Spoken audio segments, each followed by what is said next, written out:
এই সূর্যমুখী দিয়ে একটা নেক পিস বানাবো। তাই আজকে দেখালাম সূর্যমুখীটা আমি কিভাবে কালার করলাম, কালার করার পদ্ধতিটা।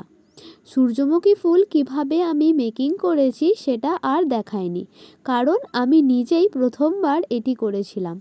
তাই কেমন হবে ঠিক বুঝতে পারিনি প্রথম দিকে, তাই আর ভিডিও করা হয়নি। তোমরা যদি এই সূর্যমুখী ফুলের মেকিং ভিডিও দেখতে চাও আমায় জানিও।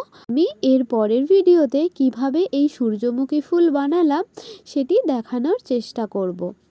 এখানে সূর্যমুখী ফুলের পুরো কালার করার পদ্ধতিটাই আমি দেখিয়েছি। তারপর বার্নিশ করে নিয়েছি। এবার এই টার্সেলগুলোর সঙ্গে এই সূর্যমুখীর লকেটটা অ্যাটাচ করার পালা।